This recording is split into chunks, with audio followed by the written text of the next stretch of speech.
Tanggal 19 April 2023 kemarin, beberapa instansi sudah mengumumkan hasil seleksi P3K Jabatan Fungsional Teknis 2022. Mungkin karena waktunya mendekati Lebaran, beberapa instansi lainnya masih belum mengumumkan hasil seleksinya. Saya ucapkan selamat buat teman-teman semuanya yang lolos P3K 2022.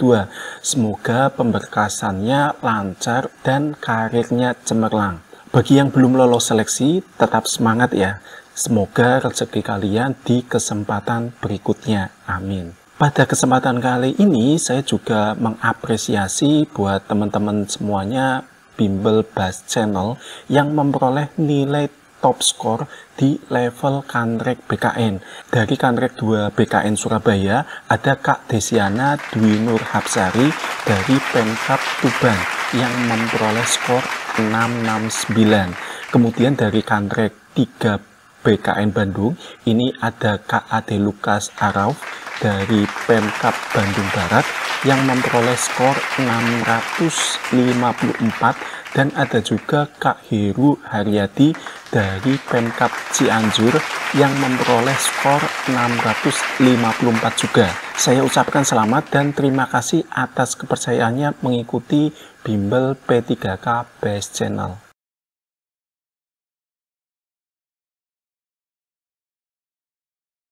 Pengumuman seleksi P3K 2022 diumumkan melalui website resmi BKPSDM atau BKPP atau BKD Pemda yang kalian lamar, atau website resmi Biro Kepegawaian khusus bagi teman-teman yang melamar di kementerian atau lembaga. Kalian juga dapat mengeceknya melalui akun SSCASN BKN. Berikut ini contoh hasil pengumuman seleksi P3K 2022. Ini saya dapatkan dari Kak Rahmatu dari Pemkot Probolinggo. Jadi seperti ini teman-teman tampilan pengumuman resmi dari BKPSDM atau BKPP atau BKD tentang hasil seleksi pengadaan calon P3K. Seperti ini tampilannya. Nah, di sini ada kolom keterangan ya teman-teman ya. P ini peserta memenuhi nilai ambang batas, kemudian L ini lulus, kemudian L2 ini peserta yang lulus berdasarkan nilai ambang batas dan peringkat terbaik dalam jabatan dan pendidikan yang sama setelah perpindahan formasi dari lokasi formasi yang berbeda, persen dari nilai paling tinggi kompetensi teknis. Jadi ini biasanya misalkan ada formasi nih P3K Pranata Komputer terampil di masing-masing kecamatan, di beberapa kecamatan, misalkan di kecamatan Purwodadi dia ranking 2, tetapi karena misalkan di kecamatan lainnya itu tidak ada formasi yang lolos alias kosong, maka yang ranking 2 tersebut selama dia memenuhi nilai ambang batas, dia bisa mengisi formasi lain di kecamatan yang masih kosong formasinya. Kemudian TL ini peserta yang dinyatakan tidak lulus. Kemudian TMS ini pelamar P3K tenaga teknis yang tidak memenuhi syarat berdasarkan peraturan yang berlaku. Kemudian TH ini peserta yang tidak hadir dalam tes. A ini pelamar menyandang disabilitas dan lulus seleksi administrasi. Ini mendapatkan 10% tambahan nilai. Kemudian F, peserta yang dinyatakan valid oleh instansi berdasarkan persyaratan untuk mendapatkan nilai tambahan untuk sertifikat kompetensi ke-1. G, ini pelamar yang dinyatakan valid oleh instansi berdasarkan jabatan dan persyaratan untuk mendapatkan nilai tambahan untuk sertifikat kompetensi kedua. H, ini pelamar yang dinyatakan valid oleh instansi berdasarkan jabatan dan persyaratan untuk mendapatkan nilai tambahan untuk sertifikat kompetensi ketiga. APS ini peserta yang mengundurkan diri selama seleksi. Nah, kemudian di sini juga dijelaskan masa sanggah ya. Jadi peserta yang keberatan terhadap hasil seleksi kompetensi dapat mengajukan sanggahan paling lama 3 hari sesuai jadwal pada SSCASN. Kemudian sanggahan diajukan melalui akun masing-masing peserta dalam laman sscasn.bkn.go.id. Kemudian panitia seleksi daerah calon P3K jabatan fungsional non-guru ini dapat menerima alasan sanggahan dalam hal kesalahan bukan berasal dari peserta. Kemudian panitia seleksi daerah calon P3K jabatan fungsional non-guru dapat menerima atau menolak alasan sanggahan yang diajukan peserta. Kemudian dalam hal sanggahan diterima, panitia seleksi daerah calon P3K fungsional non-guru akan mengumumkan ulang hasil seleksi kompetensi paling lama 7 hari sejak berakhirnya waktu pengajuan sanggah. Oke, kemudian ini yang terakhir, ini teman-teman wajib untuk mengikuti ya perkembangan informasi terkait pengadaan calon P3K jabatan fungsional tenaga teknis. Nah, ini melalui website resmi, kemudian Instagram atau akun sosial media yang dimiliki oleh BKPSDM atau BKPP atau BKD dari instansi yang teman-teman lamar.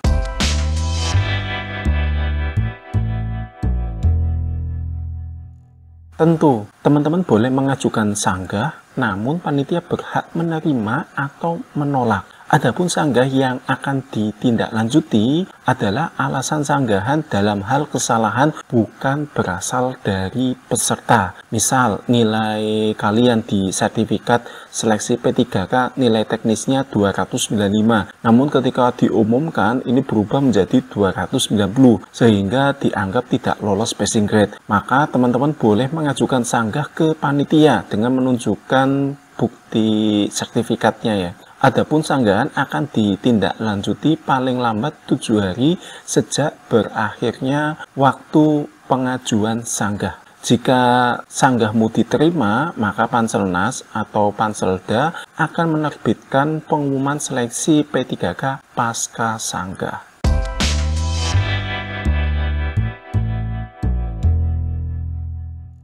Jika teman-teman dinyatakan lulus seleksi P3K, maka teman-teman wajib menyiapkan berkas-berkas yang dibutuhkan untuk proses pemberkasan. Berkas ini nantinya akan dikoreksi lagi atau diverifikasi oleh Panselda dan Panselnas alias BKN sebagai syarat untuk pengajuan NI P3K. Setelah berkas ini diverifikasi, maka teman-teman akan mendapatkan nomor pertek atau nomor pertimbangan teknis yang akan digunakan sebagai dasar instansi untuk menerbitkan SK P3K. Biasanya proses pemberkasan hingga diangkat menjadi P3K ini membutuhkan waktu 2-3 bulan.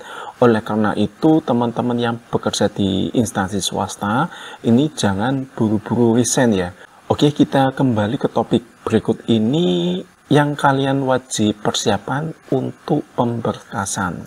Yang pertama, ini pas foto terbaru. Pas foto ini merupakan hasil cetak studio, bukan hasil jepretan kamera ya. Kemudian bagi laki-laki, pakaian kemeja putih berjas dan dasi berwarna hitam. Bagi perempuan, pakaian kemeja putih berjas berdasi warna hitam, dan bagi yang berhijab mengenakan jilbab berwarna hitam. Kemudian latar belakang atau backgroundnya menggunakan warna merah. Kemudian yang kedua, surat lamaran yang ditujukan kepada bupati atau wali kota bagi teman-teman yang melamar di Pemda yang telah ditandatangani dan ditempel materai 10.000. Nah, berikut ini contoh surat lamaran untuk proses pemberkasan NI P3K. Contoh ini teman-teman bisa dapatkan di instansi masing-masing. Biasanya nanti ketika pengumuman pasca sanggah, ini teman-teman yang lulus akan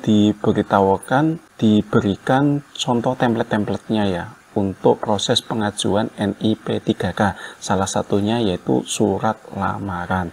Nah, perhatikan teman-teman harus sesuai format ini, tinggal diisi dan jangan lupa dibubuhkan materai. Lebih baik pakai materai biasa aja ya, nggak perlu pakai e-materai. Kemudian yang ketiga, hasil pindai ijazah dan transkrip nilai yang digunakan untuk melamar. Jadi bagi teman-teman yang melamar dari D3 ya berarti ijazahnya pakai D3 ya. Meskipun teman-teman punya S1 ya nggak bisa mengajukan ijazahnya pakai S1 seperti itu. Jadi gunakan ijazah dan transkrip nilai yang digunakan saat mendaftar kemarin. Kemudian teman-teman scan, ini file yang asli, tidak boleh yang berupa fotokopi. Bagi teman-teman yang bekerja di perusahaan swasta dan ijazahnya masih ditahan perusahaan, teman-teman tidak perlu khawatir ya, karena yang dipakai pada proses pemberkasan ini bersifat online, tidak perlu menunjukkan dokumen aslinya.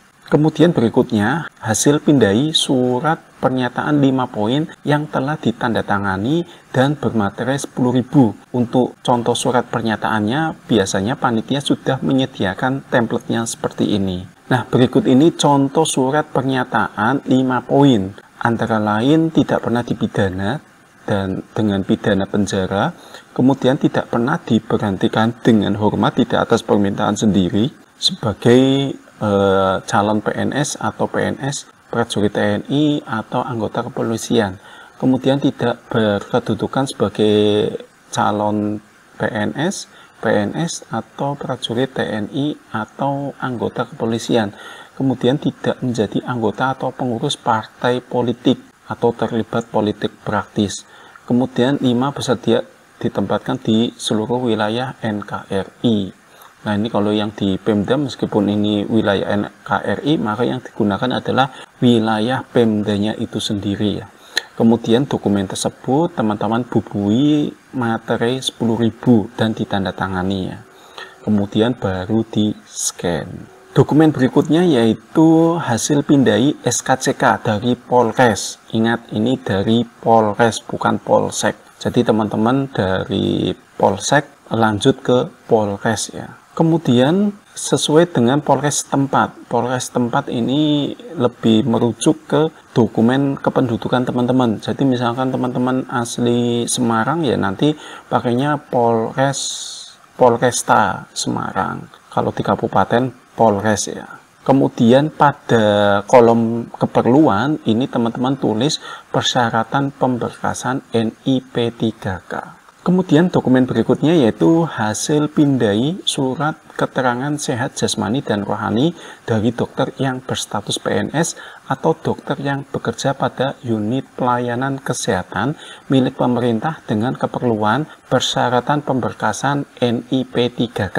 Nah, biar aman, ini teman-teman lebih baik untuk surat keterangan sehat jasmani dan rohaninya itu di rumah sakit umum daerah. Ini nanti jauh lebih enak dan jauh lebih valid ketika verifikasi ya. Kemudian berikutnya hasil pindai surat keterangan tidak mengkonsumsi atau menggunakan narkoba, psikotropika, serta zat aktif lainnya minimal 4 parameter.